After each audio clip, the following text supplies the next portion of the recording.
Good evening, everyone. Many, many thanks to you all for making the effort to join us this evening.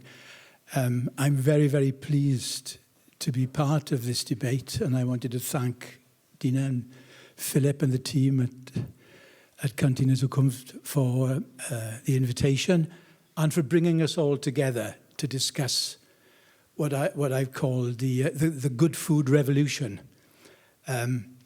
We'll all have different views of this, of course, and that's good. But I hope that we can all agree that that good food is one of the most important ways that wherever we live, it's one of the most important ways to show that we care for ourselves, that we care for others, and that we care for our planet.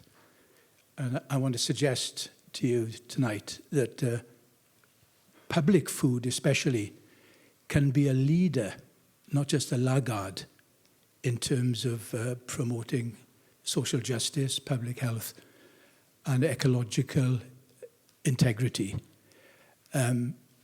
We want our politicians to hear these messages, and above all, we want them to act on it, of course.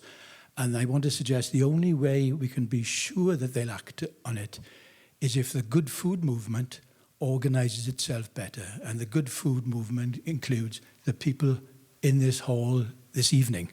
And I'll conclude on that. But first of all, I want to very, very briefly run through the main argument of the book, then look at some of the challenges facing public kitchens around the world. And then I want to conclude with some challenges for the good food movement. I'll run through these quite quickly in about 20 minutes, I hope, and to save plenty of time for us to chat about these things. If the technology worked earlier, believe it or not. So my clicker, it's working. Thank you very much at the back for helping me to fix this. So in terms of the origins of the book, very, very quickly, I never ever planned to work on food. I still feel something of an imposter, even though I've been working in this space for 25 years now. But I got into it by accident because a small project in rural Wales invited me to come and engage with them because they had this, what I thought was a simple aim to get local food into a local hospital. I thought, what could be simpler than that? And anyway, it was what we call a labour of love, because that refers to a project which is unfunded. There's no money involved. It's simply because the researchers felt this was an intrinsically significant project to do. Anyway, the project was a total failure. But we all know that failure can be instructive if we care to learn the lessons. And this was my first foray into the world of food policy. This little report that I did at the time, which basically found out the reasons for the failure. And as you can see, perceived European procurement regulations, because as you will know, anyone who's worked in public procurement will know that it's illegal. It's illegal under the regulations to specify local food.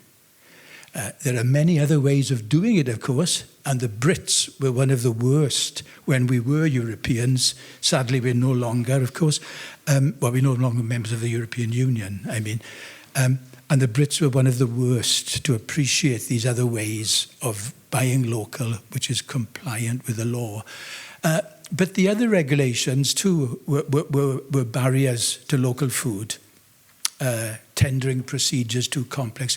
But the most shocking barrier of all to me, as a rookie, as a new guy in this field, was the fact that our National Health Service, the NHS, was totally incapable of accounting for the health gains of nutritious food. That came as a big shock to me because I assumed that they would be able to do this.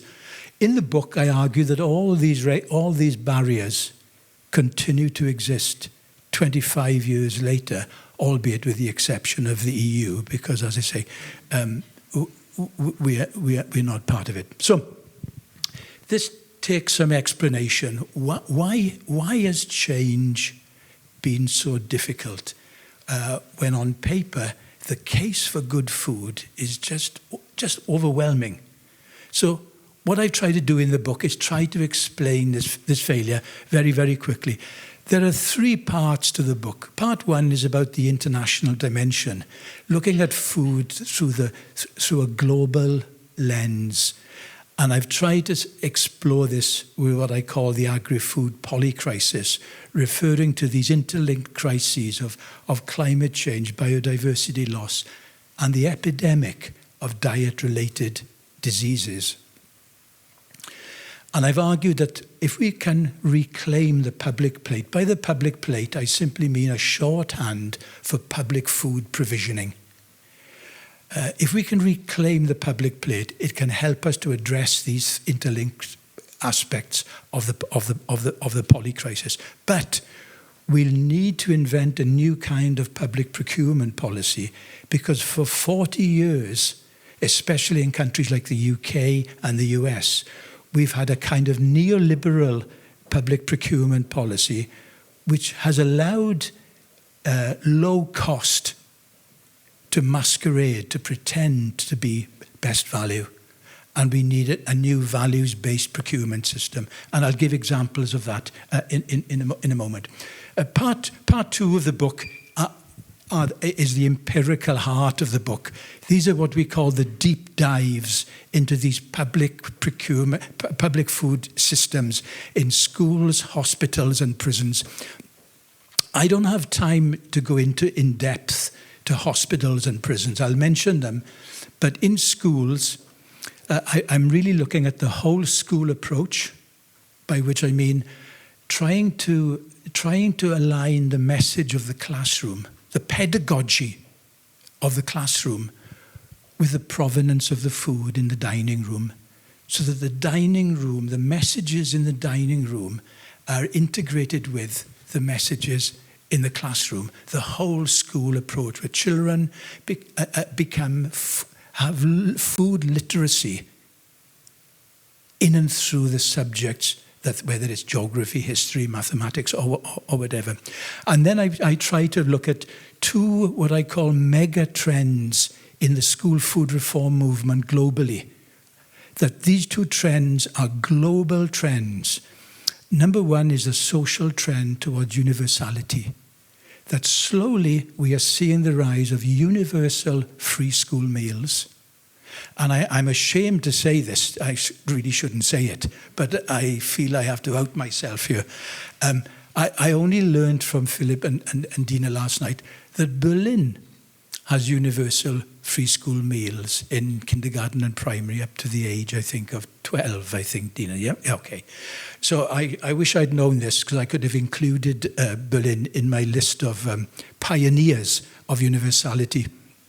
And the other mega trend is an ecological trend, the trend towards more plant-rich menus. This is not trying to eliminate meat, but it does call for less but better meat and more plant-based protein in the menu. And if we can get that, and I'll show examples of it, if we can get that of a more balanced menu, less meat, more plant-rich, we secure what I call a triple dividend. 3 major advantages. The menu becomes cheaper, which is important in the cost of living crisis. It's cheaper, it's healthier, and it's more climate friendly. So, as school food reformers, we say, what's not to like about that triple dividend? So, that's the school food chapter. Very, very quickly, in prisons, I argue that hospitals in fast food nations are being set up to fail. They have been given mission impossible. Why? Because they face a Sisyphean task of trying to provide a clinical solution to a societal problem, the problem of ultra-processed food. It's a treadmill which they can never, ever win. And we need to recognize that. And I show an example of that in a moment. And then finally, prisons. So I've spent a lot of time I should rephrase that. I've engaged in prisons with both prisoners and with governors in the UK and the United States. The two unique countries in the democratic world, because they have the highest incarceration rates in the democratic world. It's quite extraordinary what's going on in these countries' prisons. They are de facto pharmacies. These guys in the UK, 96% of prisoners are men. The average reading age is of an 11-year-old child. Many of these men are sick. And the carceral diet is making them sicker, and as I'll show in a moment. But as in each of these chapters, I try to look at what I call the chinks of light, the people who are serving good food against the odds. And I offer the example of the Clink charity in the UK. The Clink, by the way, is a slang word for prisons in the UK.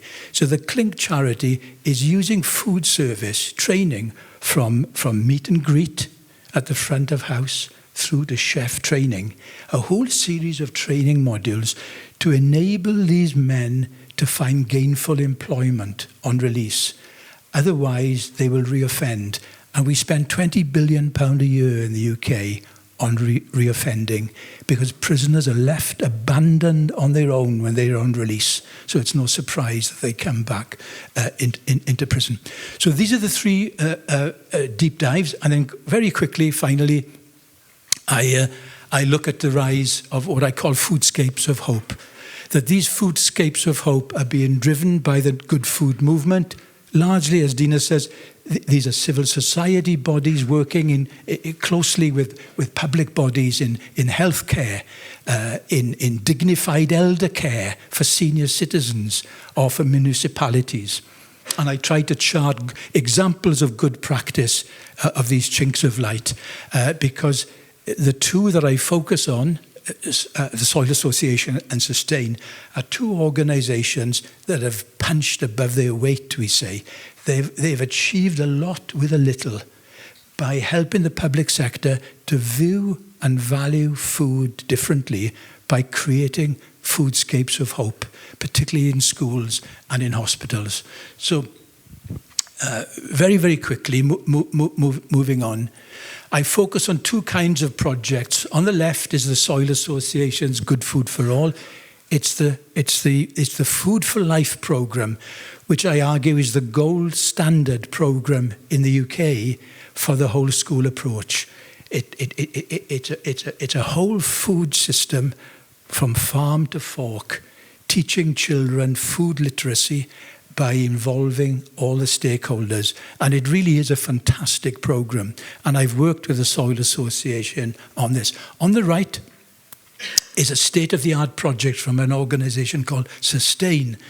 And I've argued in the book that this methodology in this project, Good Food for Londoners, is a methodology in which the good food movement everywhere could learn from.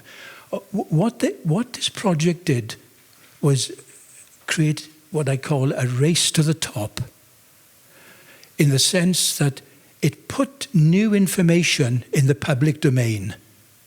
And data visualization is a very, very powerful tool with politicians if we can do it correctly. What it did, it painted a map of London, every borough, and showed leaders and laggards what they were doing on good food. So it, in a sense, it was a kind of naming and shaming exercise. But no, London citizens didn't know what was going on in food in their borough. And therefore, Sustain was able to show good practice. And what this did, as I say, it created a race to the top by raising awareness, by galvanizing action, and then catalyzing change. So local authority leaders would ring up Sustain and say, we didn't know we were bottom of the league. And Sustain would say, well, now you know, what are you going to do about it? So such a simple methodology that was very consequential, that was very powerful in its effect. The current position in the UK, because we are devolving power to the nations, the 4 nations of the UK, and they're all going in different directions. Wales, Scotland and the London boroughs have pioneered universal free school meals. England is a laggard. England has turned its back against universal free school meals because they say we've got a free breakfast scheme. Well, that's not the equivalent of a nutritious hot day meal. I think we can all agree on that. Very, very quickly, let me just touch on hospitals and prisons very quickly before getting on to good food movement. We all remember poor Sisyphus from our Greek mythology days. But this is the nearest analogy one can make with hospitals who are being set up to fail, because there is no clinical solution to a societal problem, and we need to be more honest about this. What is the future of hospital menus? Well, we are seeing the rise of more plant-rich menus. On the right, we see an extraordinary experiment in all the public hospitals in New York City, whereby working with an NGO, as many of these public bodies are, working with an NGO called Greener by Default, they've introduced plant-based menus as the default option, the mainstream, the regular option for all patients. You can access a meat meal if you choose to, but you need to opt into it. You need to make an effort to ask for it. Otherwise, you're served a plant-rich menu. And it's been extraordinarily successful. And just notice in this on the right, the city of New York is doing this with Sodexo, which sometimes we think in the good food movement, for example, we think Sodexo is one of the corporate catering companies on the dark side, and that they're being brought over into the light, as it were, by working in this space. But what it shows that corporate caterers can be part of the good food movement if they comply with robust, tough regulations which foster rather than frustrate good food provisioning. So, we need to be honest about the key point is who is delivering. And then on the left, then, Greener by Default, an American NGO, is now opening up in the UK and engaging with the NHS. Myself, I'm now working with NHS England because we've made an agreement with a team that runs food procurement in the NHS. Okay, moving quickly on then. And by the way, this is one of the main ways in which they're trying to promote good practice. I say that because in all my work on food, I have found that good practice is a bad traveller. And we can come back to this in the discussions. But this is a way of trying to make good practice a better traveller by identifying good practice and then creating mechanisms or networks by which peer-to-peer learning can take place to promote good practice. So these are the new exemplar sites in the NHS, one in each region, and all the other hospitals are encouraged to come and learn what's going on there. Very, very quickly, in terms of prisons, I don't have time to go into this, but I'm happy to answer questions. This is where the most wretched, truly the most pitiful food-based poverty is happening in these two high incarceration countries. These are the hidden costs of the carceral diet. And remember, the vast majority of these men will be released from prison. So they'll come out, and with these conditions, there'll be a big drain on the public purse. So even if you don't care about the ethics, if you don't have a public duty of care to the plight of these men, you should at least have a fiscal sense of duty, because we are wasting a lot of money by treating these conditions that are preventable. And I haven't got time to go into the extraordinary case, Dina, of Nutriloaf, this extraordinary story in America where a loaf called Nutriloaf, which meets nutritional guidelines allegedly, but is composed of unrelated foods, fruits, pasta, meat from the day before, and it's concocted into this grotesque meatloaf-looking entity, and it makes prisoners sick. And Nutriloaf is given to prisoners who misbehave. In other words, it could be straight out of a Michel Foucault book, but Foucault missed the role of diet and food in the way prisoners get punished and disciplined. But anyway, this is what's going on in prisons. So moving on quickly to, this is the Clink restaurant, by the way, the charity which is rehabilitating prisoners. Happy to discuss this, but I haven't got time to talk about it, other than to show that it equips. I've spoken to prisoners who've been through this training process, and above all, it's given them a self of self-worth, dignity, and some hope that they can rehabilitate themselves through their own efforts. So, in terms of how do we get change in our public food systems? Well, on the left we have the case of London.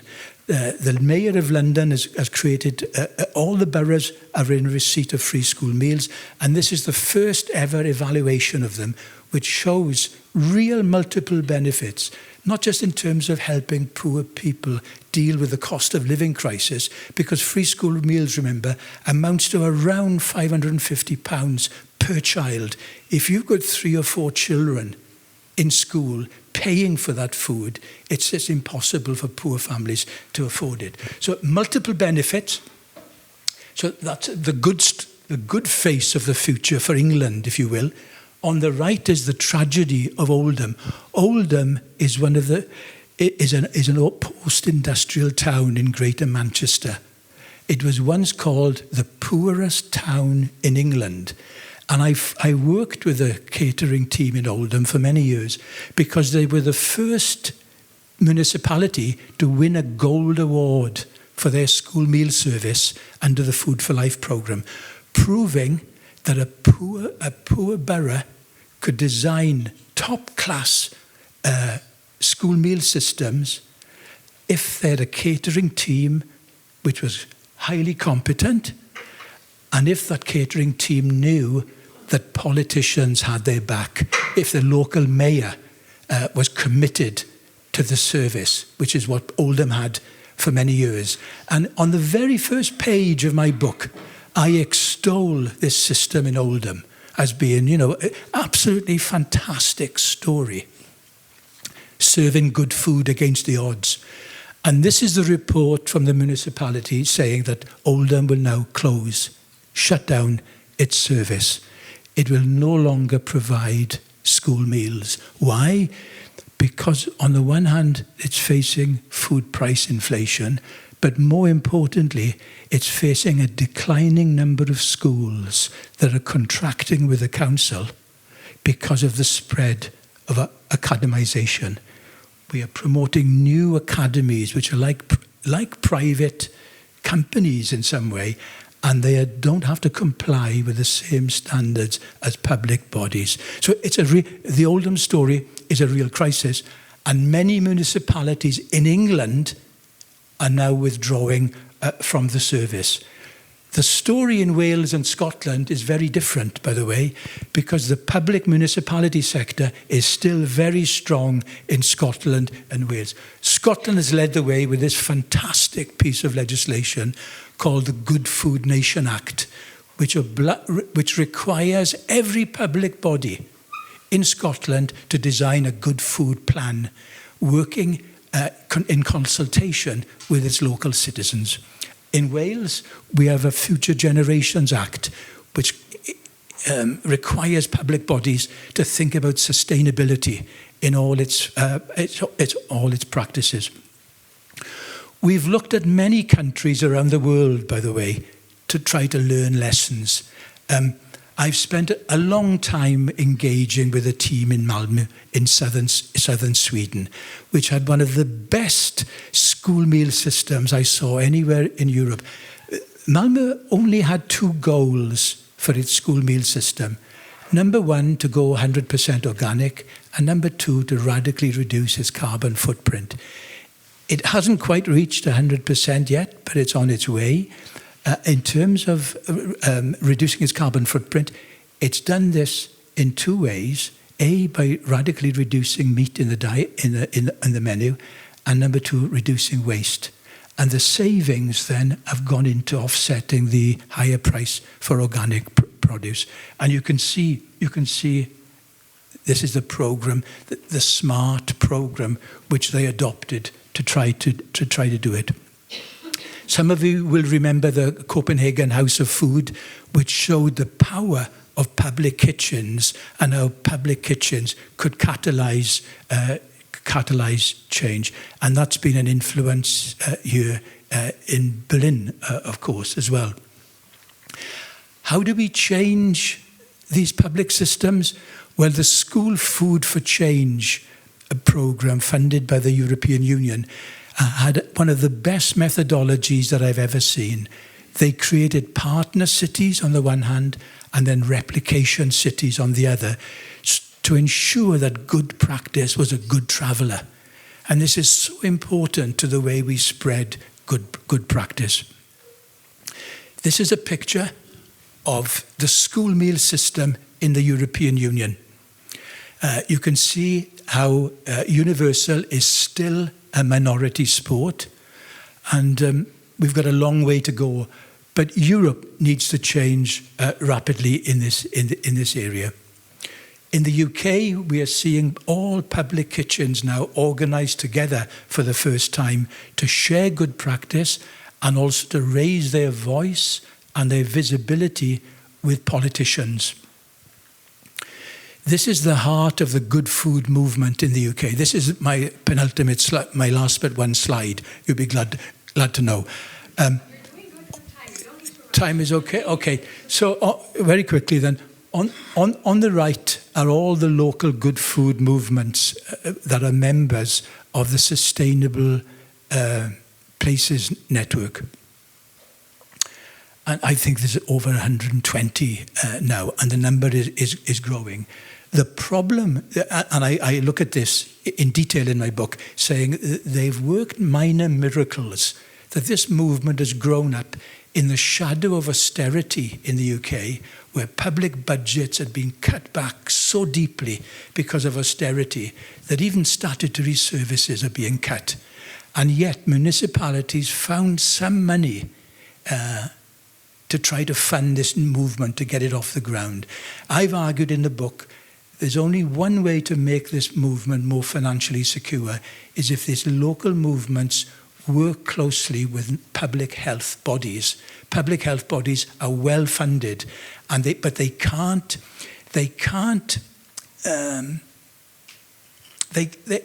engage properly with very poor neighbourhoods. But the food movement can, because they work regularly in these poor food deserts, as we used to call them. So this is one way of creating a public social partnership whereby you can put this movement on a sustainable footing. In Wales, we are the only nation in the UK. It's not often I can say that about Wales. We're usually a laggard. But in this respect, we're a leader, I believe, because the Welsh government has funded a sustainable food officer in every municipality and given funding for 5 years. And these officers help to bring these bodies together. They work, as we say, between the silos. They introduce public health bodies to producers of local food, particularly horticulture, to get more fruit and veg into the system. And they're funded to do that. and they have some longevity, some continuity because they're funded nationally. So I want to conclude with some questions for the good food movement. These questions haven't arisen from the academy. It's not academics raising these. These are questions that have emerged from the good food movement itself. How do we embed good food policies in public institutions? Because I show there's lots of innovation in public bodies at the local level, but that innovation dies out. It doesn't sustain itself. Why? Because the team that had the passion and imagination to be the innovator, they move on, they retire, they die.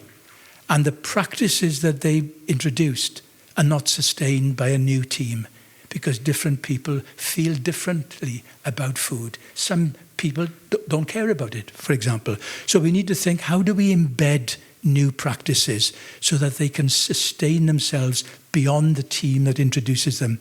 Then how do we put the movement on a more secure footing? Well, I gave an example of where they need to work hand in glove with public health bodies that are very, very well funded. But the vast bulk of money in the public health system in the UK goes for treatment, to treat illness. It doesn't go for prevention. And as we are saying to our NHS bosses, one of your big your own goals is to move from treatment to prevention. But you can't do this without the good food movement. You need, and I give examples in the book, the medical profession has ignored nutrition. They don't understand nutrition. Nutrition is the poor relationship in the food system compared to what we call the medical industrial complex, where the money goes on devices, diagnostics, and drugs. Very little on nutrition or on prevention. And then finally, how do we scale up local innovations so that they become the norm and not the exception? In other words, how do we make sure that good practice becomes a good traveller? Thanks for your attention.